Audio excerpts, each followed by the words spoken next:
All right.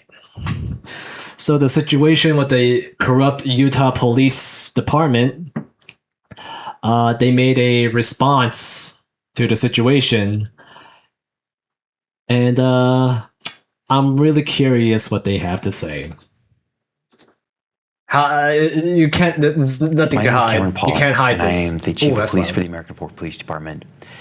I'd like to address the members of our American Fork and Cedar Hills community regarding some videos currently circulating on social media that have been presented in a way that calls into question some of the actions of our department. These videos are affiliated with an influencer on YouTube and other social media platforms and stem from a dispute involving Legos that originates in the state of Oregon. In this message, we will be presenting 4 different cases and police responses from our police department. Okay. We'll provide a detailed overview as to what happened and what our actions were. Okay. On March 8th, 2026, an American Fork resident, Joshua Johnson, requested phone contact from the American Fork Police Department regarding a suspicious individual who had earlier arrived at his home. Officer Tonga with the American Fork Police Department contacted Mr. Johnson by phone. Mr. Johnson reported that earlier that same day, a suspicious male had been at his residence. He stated the male was wearing a baseball cap with a UPS logo taped onto it. Mr. Johnson also reported that a suspicious package had been left at the residence. He explained that what appeared suspicious was that the shipping label did not look legitimate. The package was later determined to contain rubber ducks. Mr. Oof. Johnson reported to Officer Tonga that he believed the male was an individual named Benjamin Snyder, who, according to Johnson, operates a YouTube channel. Mr. Johnson further explained that civil proceedings were occurring in Oregon and stated that he believed Snyder was sending individuals to his home to harass him. While Officer Tonga was still on the phone with Mr. Johnson, Johnson reported that 2 females had exited a vehicle and were walking toward his property. He also reported that a male driver remained inside the vehicle. Officers Tonga and Richardson responded to the area. Officer Tonga contacted the driver, who identified himself as Benjamin Adams. Although Adams initially stated he was there for unrelated reasons, he later admitted he had been filming Mr. Johnson while Johnson was walking around the exterior of his residence. Adams told Officer Tonga that an individual named Benjamin Snyder had flown into Utah on March 7th, 2026, and had contacted Adams requesting assistance with filming, for which Adams would be compensated by Snyder. Okay. Adams reported that Snyder had left prior to officers' arrival. Well, I feel like a lot of actually, well, I'll let him finish. Colored Hyundai passenger car. Officer Tonga issued Adams a trespass warning at Mr. Johnson's request and instructed him not to return to Mr. Johnson's residence. At approximately the same time, Officer Richardson arrived in the area and located a dark-colored Hyundai vehicle. Richardson initiated a traffic stop on the vehicle for failing to stop before the stop line. Okay, let's see what he had to say about this. And failing to stop completely at that stop sign. Richardson contacted the driver, who identified himself as... Okay, but did he did it correctly? Did he did it honestly? Did he did it according to the rule? Or did he illegally stop him even though he stopped at the stop sign? He completely evaded that scenario, like the facts of that scenario. That he made a complete stop and he didn't address it. Like that it was a illegal stop? Tyler Shaw. A rear passenger also identified himself as Benjamin Snyder. Okay. When Officer Tonga arrived at the scene of the traffic stop, he spoke with Snyder, who stated he was in Utah filming a series regarding civil proceedings originating out of Oregon. Okay. Both individuals denied any involvement in delivering the package. At that point, Officer Tonga determined that Adams, Shaw, and Snyder did not appear to have committed any violations of Utah's criminal code. Officer Tonga advised Shaw and Snyder that they were trespassed from Mr. Johnson's property and did not return. Both individuals acknowledged the trespass warning and were released. On March 9th... No ticket, right? Because they didn't break the law for that stop sign. Did this guy address? Will he ever address the stop sign? I'm gonna keep drilling that stop sign up his ass if he doesn't address it. 2026. Joshua Johnson again contacted our department to report that a male was at his front door, ringing the doorbell and knocking. Mr. Johnson reported the male claimed to be part of a YouTube initiative, and Mr. Johnson stated that the male was harassing him. Johnson also reported that the male had pounded on the door, opened the screen door, attempted to open the front door, and had looked through some of the windows to the residence. Okay. Officer Hawkins, Which those are just statements, not facts. Just statements. Did he say that? Okay, well he said okay. Well, with the American Fork that's what he Police claimed. responded But then if those are false claims, that's a false report, which is a crime. and contacted the So he just committed a crime if himself what he as said is a Christian lie. Morgan. Morgan told Officer Hawkins he was attempting to help his friend Benjamin Snyder contact Mr. Johnson regarding a dispute involving a business known as Bricks and Minifigs and some alleged money that was owed. Officer Hawkins asked Morgan how he became involved. Morgan stated that Snyder had posted on Instagram indicating he was coming to Utah and needed assistance from locals to get around town. Morgan offered to help and explained that at one point while he was in the vehicle with Snyder, Snyder requested help contacting Mr. Johnson. Morgan told Officer Hawkins that Snyder was likely nearby in a church parking lot. Officer Hawkins determined that Morgan had falsely represented himself to Mr. Johnson through his doorbell camera as belonging to a nearby church congregation that did not exist. Morgan had also told Mr. Johnson that he had been sent by Johnson's church leader. Morgan acknowledged to Officer Hawkins that these But these are statements released by the bad guy, so you don't have to trust it. If anything that makes Ben looks bad, it's because these are statements that were given by Johnson. statements were false and that he had made them at the direction of Mr. Snyder. Officer Hawkins issued Morgan a trespass warning and instructed him not to return to the residence. As Officer Hawkins prepared to locate Snyder as part of the investigation, he observed Morgan walking toward a Hyundai passenger vehicle occupied by several individuals. Officer Hawkins believed Snyder may have been inside of the vehicle and intended to contact him as part of the investigation. Officer Hawkins initiated a traffic stop on the vehicle. As this occurred, Morgan turned away from the vehicle and ran away from officers. Well, there's got to be proof, right? Officers did not pursue Morgan because he had not committed a crime. Okay. And Morgan was not observed again by our officers.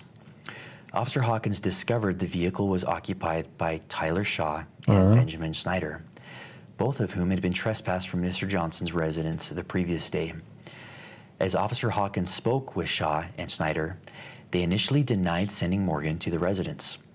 Later in this conversation, Snyder admitted they had indeed sent Morgan and another unidentified individual to attempt to contact Mr. Johnson because, according to Snyder, their civil case could not proceed without an attempt at verbal reconciliation. Okay. The only honest thing in this Officer Fraughton statement indicated he believed Shaw's eyes appeared glossy and expressed concern regarding possible impairment. Officer Hawkins asked Shaw if he would be willing to participate in field sobriety testing to ensure he was safe to drive. Shaw. No. It wasn't to ensure he was safe to drive. It was to find a way to get him booked for jail. Okay. It was they don't care about safety. They want him to go to jail. All right. Let's get that clear. Agreed. Field sobriety tests were conducted and no signs of impairment were observed. During this same time, while Officer Hawkins was conducting his investigation, Officer Fraughton used his police service dog to conduct an open-air sniff around the vehicle. Fraughton's police service dog alerted to the presence of the odor of a controlled substance. Okay, so this is also super misleading. Dogs, canine dogs, yes. If a dog signals a car that has substance, all right, double finger quotes, then police can search the car without a warrant. The thing is, canines, they're trained to signal the car. They're not so much trained to say if the car has drugs or not. So if a cop taps a car, the dog will tap it, and then the cop will be like, okay, this is a signal from the dog that there's substance in your car. We gotta search it now. Again, more dishonesty from this cop. And the vehicle was subsequently searched. No illegal substances were located inside of the vehicle. Okay, so your dog is wrong. It's a part of your unit is wrong. So we can assume that they failed at judgment, or they failed at their job, and they're not qualified to do their job. At one point during a conversation, Snyder admitted to Officer Hawkins that he and Shaw had actually delivered a package of ducks to Mr. Johnson's residence with the intent to have Mr. Johnson sign a fake delivery confirmation on Snyder's phone so that Snyder could later use that signature to create a forged contract claiming Snyder could not be trespassed from the property. So he could later on use it, but he didn't use it. For 5 years. Snyder indicated he did not believe there was anything wrong with this and believed that there was nothing wrong with his posing as a UPS delivery driver. Ultimately, Officer Hawkins... He was not posing as a UPS delivery driver. You have the hat on, right? That does not mean that you're posing as a UPS delivery driver. Like, if I was to wear a sexy nurse outfit, that does not mean I'm posing to be a nurse. This cop is playing these words very carefully in order to narrate that Ben was trying to be deceitful and trying to screw Johnson over. warned Shaw and Snyder It's deliberate word choicing. again that they were approaching conduct that could potentially constitute harassment or stalking if they continued to send individuals to Mr. Johnson's residence. Okay, that's Officer true. Hawkins reaffirmed the trespass warning and released both of them from the scene. He didn't release them. Oh well. On March 10th, 2026, Kaylee Johnson, the wife of Joshua Johnson, reported that a female was standing near the front door of her residence taking photographs of the home. Legal The to female was do. described as wearing long, fake, curly hair. Shortly after... Fake. How do you know it's fake? Did you check? See, this cop just made his own assumption, right? Or like he took the statements from the Johnsons seriously, and he took the statements from Benjamin and his team as a joke. So this is all emotional manipulation wording. This guy knows what he's doing. I think it's pretty obvious who he's working for. Joshua Johnson contacted police and reported he was going to shoot someone as a result of the ongoing harassment. Multiple officers immediately responded to the area. While en route, Officer Sumbot with American Forces Sumbot, the cocksucker. Police Department contacted Mr. Johnson by phone. Mr. Johnson reported that Benjamin Snyder and several affiliates were outside of his residence and had approached the home, frightening his wife and his children. When Officer Sumbot arrived, he located a vehicle parked north of the Johnson residence, and that vehicle was occupied by Sierra Lautz and Benjamin Snyder. Officer Sumbot asked what they were doing in the area. Snyder stated that he was involved in a court case and needed to provide legal paperwork to Mr. Johnson. Mm-hmm. Snyder indicated he worked for himself and that Lautz was his process server. Officer Sumbot then contacted Mr. Johnson to gather additional information regarding the situation. Mr. Johnson explained there was an ongoing dispute involving a Bricks and Minifigs franchise located in Oregon. Okay. Mr. Johnson stated that the prior owner, Crystal Law, had reportedly abandoned the store and requested that corporate representatives take over the location.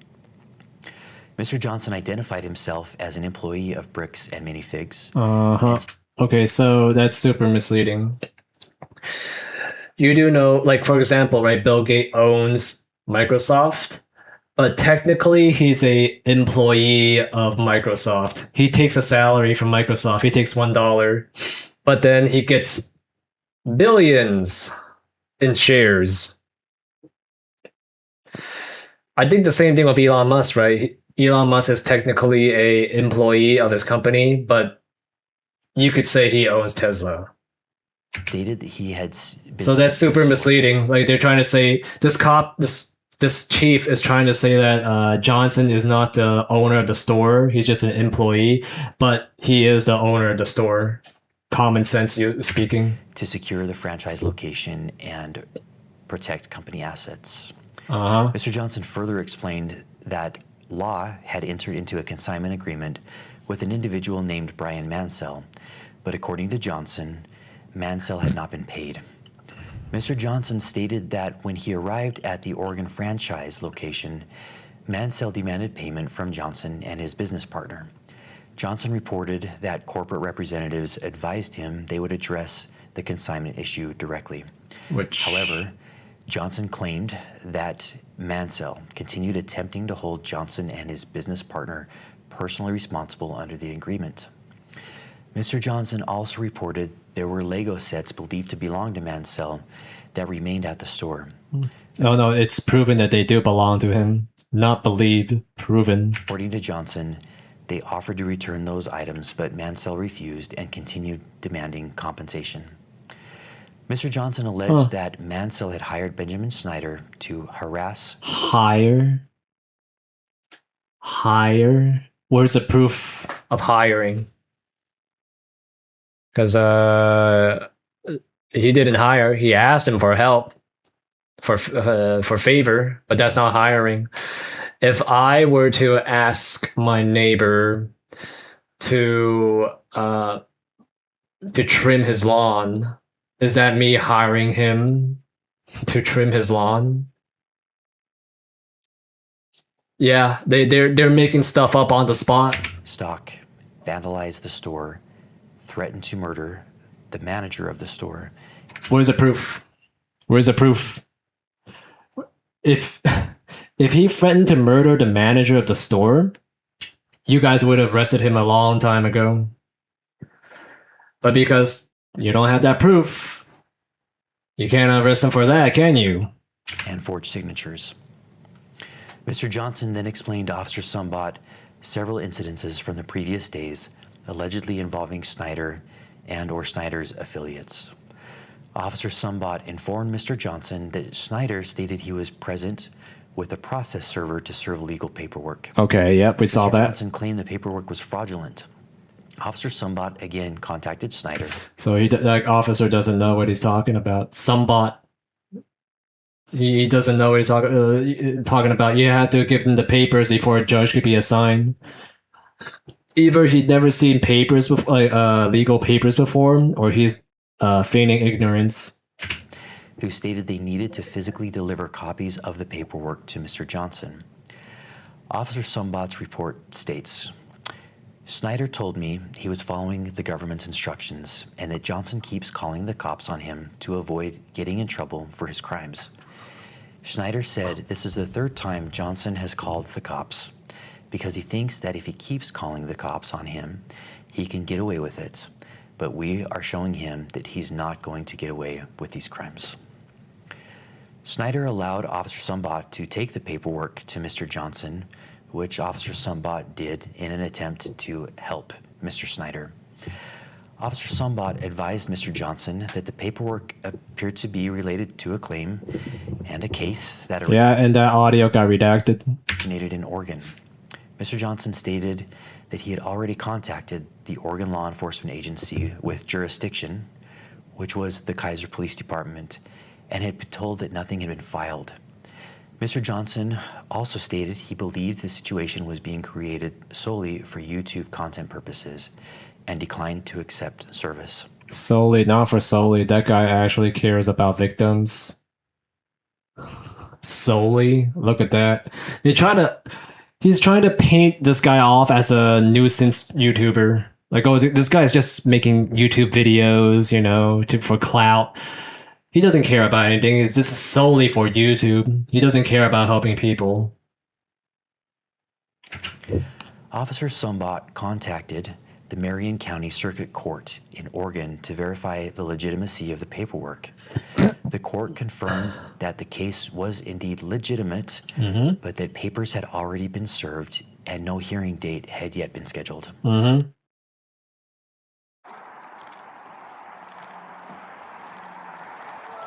Hello. You guys, I see those papers. Yeah. So this is what you're trying to serve them with? Yes. That's required by the court that we have. I wish we could just send them an email. I wish we could just send them a phone call, or the court could send it to them. But this is what we're required to do from the United States court. So we're just following the instructions of the government. Have you guys been here before?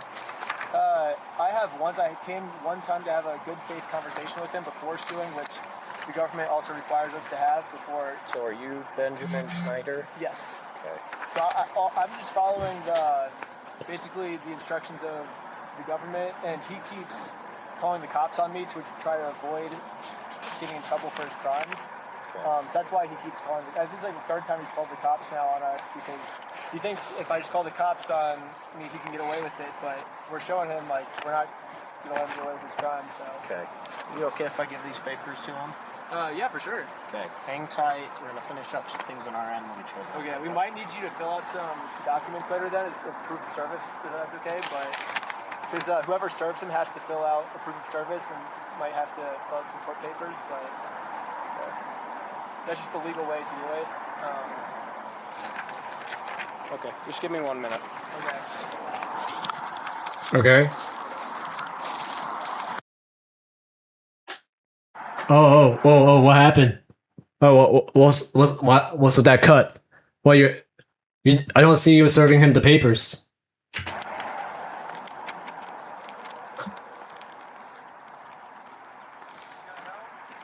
What was that?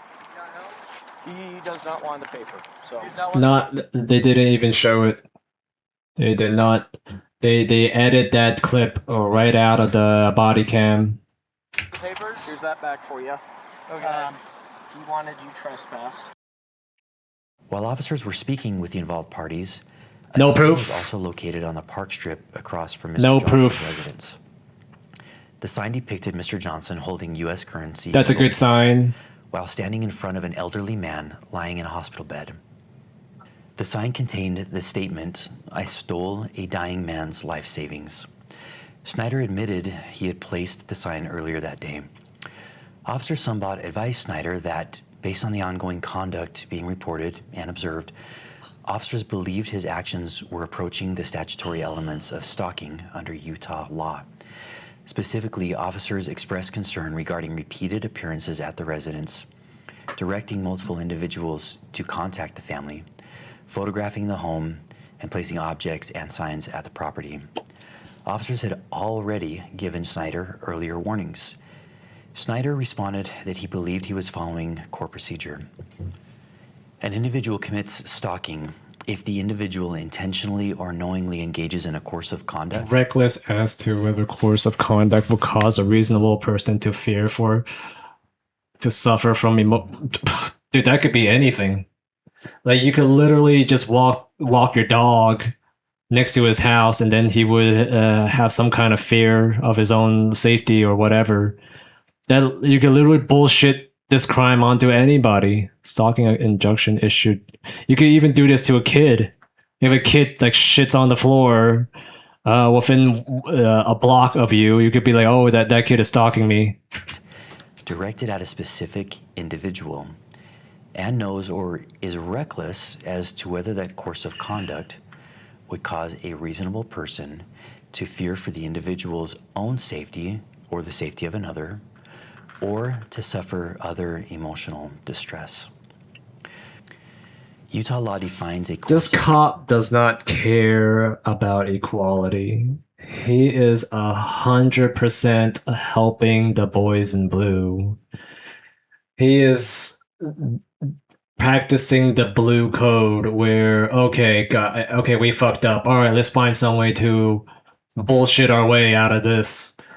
This guy has been super dishonest, and he made a bunch of claims against Ben that were not true. Who is in charge of punishing the chief of police? Who is above him? conduct as two or more acts directed toward a specific individual, including but not limited to following, monitoring, observing, The photographing, CIA and the surveilling, FBI should get or involved. communicating to or about an individual. It also includes approaching or confronting an individual, appearing at an individual's residence, contacting an individual's neighbors, delivering or placing objects on an individual's property, That did not happen. He did not place an object on an individual's. He placed it across.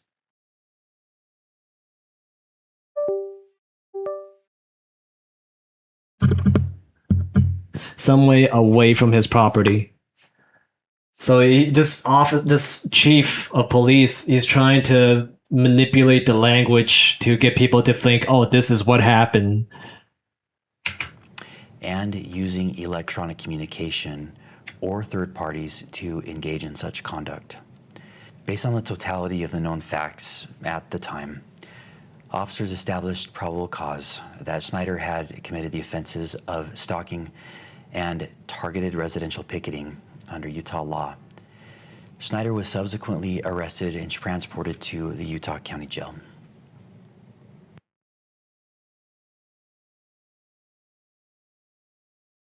On March Jeez. 11th, 2026, Joshua Johnson again contacted the American Fork Police Department to report that Benjamin Snyder and several affiliates were again in the area.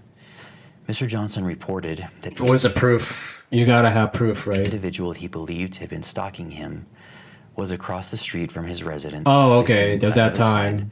containing Johnson's photograph. Johnson also reported that individuals involved were speaking with his neighbors.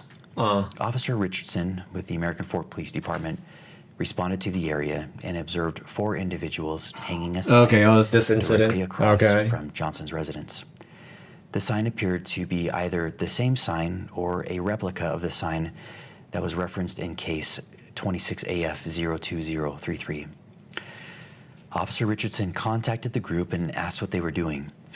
The group stated they were supporting a GoFundMe campaign for a dying man. One of the individuals, later identified as Sheldon Norcross, voluntarily showed Officer Richardson his phone to display the GoFundMe. While viewing the phone, Officer Richardson observed that Norcross was actively engaged in a FaceTime call. Officer Richardson asked Norcross who it was he was speaking with, and specifically asked whether it was Benjamin Snyder. Norcross confirmed Snyder was on the FaceTime call. After reviewing the known facts and the elements of Utah's stalking statute, and taking into consideration the new actions from that day, Officer Richardson established probable cause to arrest Snyder for an additional count of stalking. Specifically, Richardson believed Snyder was coordinating conduct through third parties that constituted a continued course of conduct under the statute we reviewed. Is it stalking if you're doing an investigation? I mean, well, you're in public area, right? You could stand in public area. Well, I guess it's kind of subjective, right? Whether it's stalking or not. But there are actual victims that have worse stalking situations, and they have zero police protection. Meanwhile, this guy, he make up some shenanigans, and he gets a whole police force on his side. Officer Richardson then decided to seize Norcross's phone, Oh, pending the approval of a search warrant, in order to preserve potential evidence okay. and prevent the deletion Oh, I want to know what he says about this. The guy said he tried to destroy evidence. or alteration of any data. According to Officer Richardson's report, Hmm? when Norcross was informed that the phone was going to be seized, Norcross immediately began manipulating the device.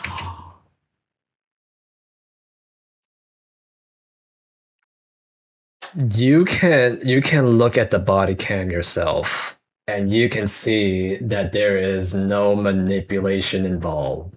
The guy was gonna press the power button to lock his phone, and the officer did not allow him to. He made it up that he was trying to delete evidence on his phone. You cannot delete evidence on your phone with a power button. This guy is a crook. This chief is a fucking crook.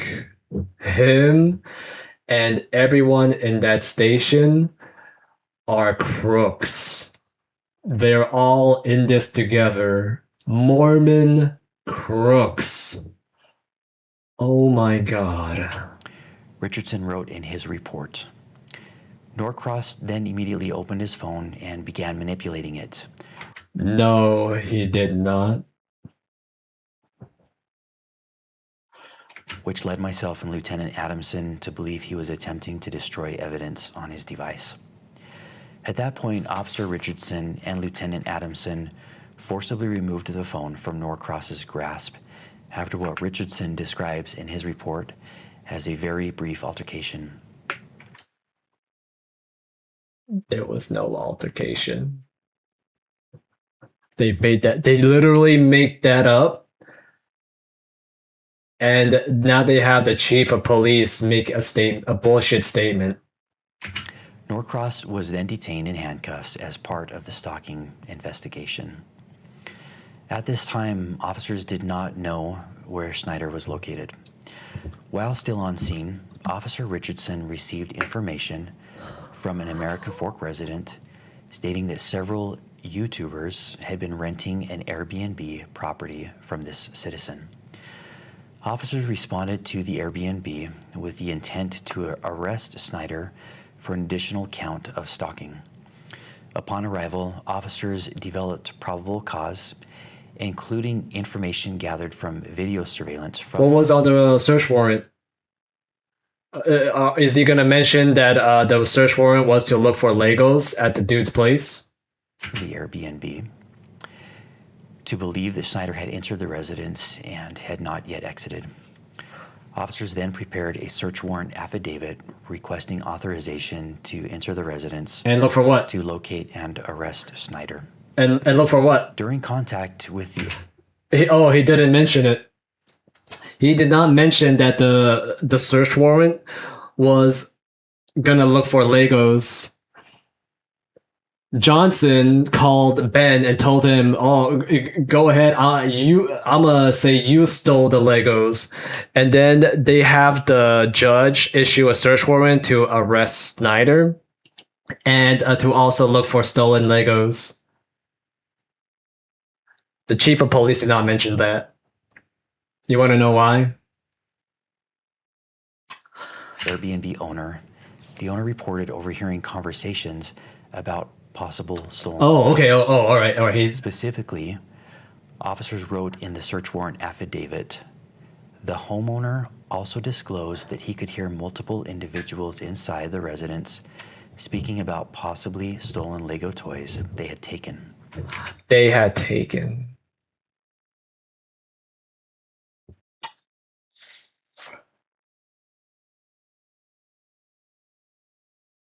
That is some bullshit.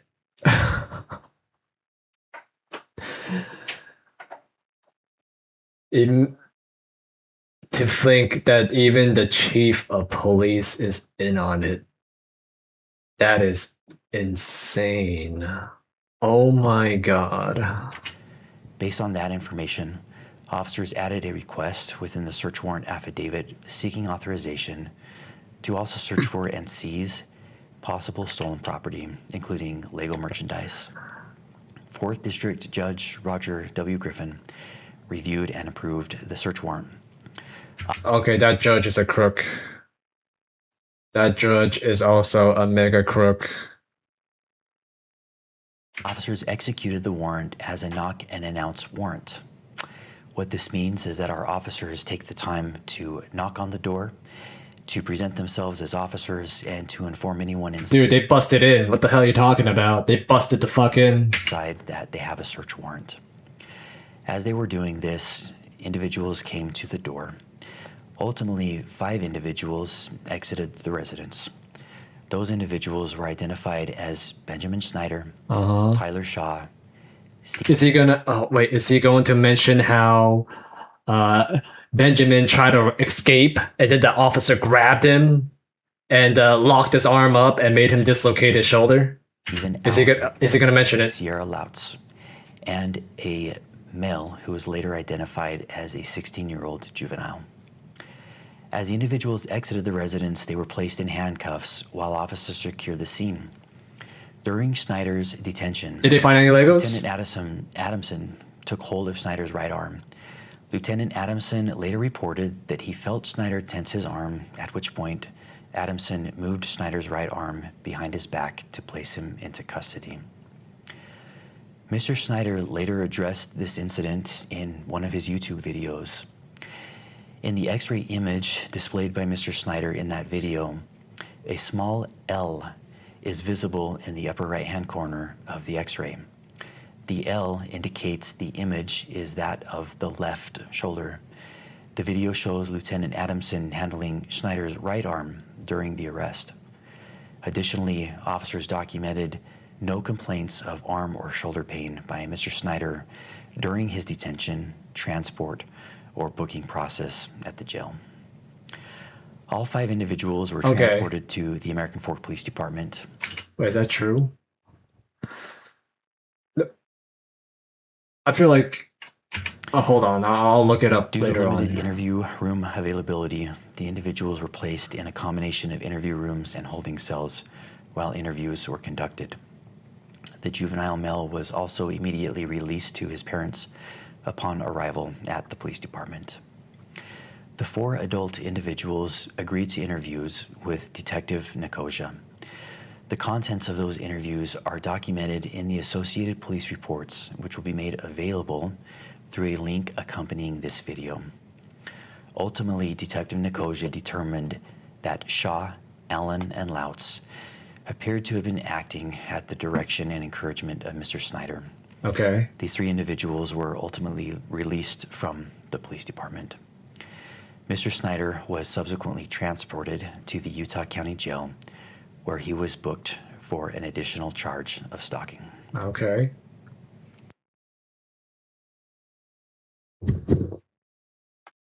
March 11. I understand that many people following this situation online have strong feelings regarding the underlying business dispute out of Oregon and allegations that individuals may have lost significant amounts of money. I recognize that people are frustrated, angry, and may feel that justice has not been served in relation to those allegations. Yeah, because of you guys. Those concerns are understandable. I understand them, and I'm empathetic to them. Doesn't matter if you're empathetic. Your actions shows that you're not empathetic. And nothing in the actions taken by the American Fork Police Department should be interpreted as validating, supporting, or defending anyone involved in that separate civil or criminal dispute. Our responsibility in Utah was not to determine who was morally right or wrong. That's right, but then you protected the criminal. That guy, you're supposed to serve him the warrant, and then any conversation between the police were redacted. So who wrong in a business disagreement. You guys just made yourself right by default. Our responsibility was to respond to conduct reported here in our community, evaluate the facts available to our officers at the time, and enforce Utah law as officers established probable cause that a crime had occurred. The fact that someone may believe they have been wronged financially does not exempt any individual from the laws governing harassment, trespassing, stalking, or other conduct within our jurisdiction. We remain committed to enforcing the law fairly, objectively, and transparently, regardless of who is involved or what narrative may exist. Okay, so if he really did lie about the shoulder thing, that would look really bad. But I don't trust this officer at all. Like, I watched the video, and then a lot of things he said are lies. So I don't think I think I'll still side with Benjamin.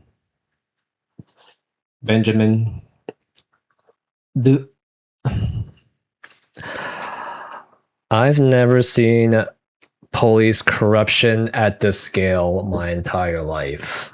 This is the first time I've seen it this badly before. I mean, I've never seen it this bad before. The fact that the entire police force, the judge, right, the court, they're all corrupt, all mega Mormons just working together. This changed my perspective on Mormons, right? I think like those poor, impoverished Mormons are good people, but the rich ones, the older ones, I think they're evil. I'm going off on a tangent now. I'll stop after this. I used to believe in Christianity, like it has a lot of good values, but the more deeper I look into Christianity, the more evil I see in it. So, and this is one of those clean cut cases, right? Like the young guy that was going to Johnson's house to tell him about the recording. He seems like a good kid, right? He's obviously a good kid, but then these older guys that are Christians for longer durations of time, it's pretty obvious they're evil. All of them. The whole fucking police department in this town is evil.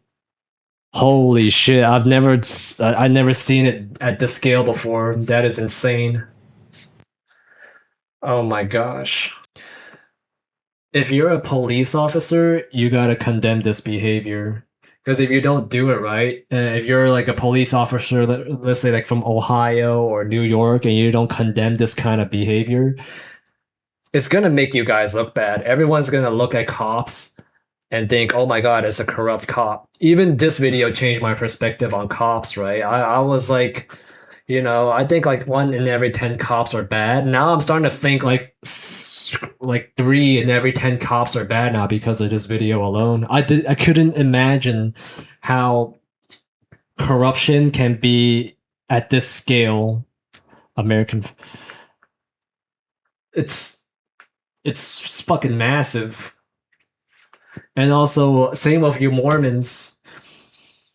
Mormons, you should condemn these evil fake Mormons as well. I think like all those cops and the people that worked at that court, all of them should have go to prison, and they have and all their assets should be seized and liquidated. I mean, all the money they made through our judicial system, through the police force, it should be taken back. And if they spent that money, their assets should be liquidated, and then it should go back to our tax dollar treasury.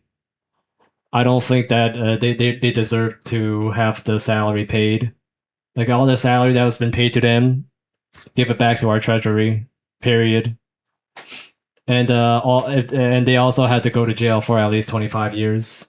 I think if you're the government and then and people are abusing the power that the government issued to them, I think you gotta make an example out of them. Like, you cannot abuse our power. We gave you powers, so not for you to use and abuse and make money and make life miserable for everybody. But this is like, it's almost like a frat, like this Mormon organization. It's basically like a frat. Like all these guys that got each other's backs. It's a felony to like all these things that they've done. It's a felony. Just protecting a criminal and harassing a kid to protect a criminal. It's blatant felony. It's blatant corruption. Crazy as hell. I don't even know what to say anymore. I don't trust Mormons anymore thanks to this video.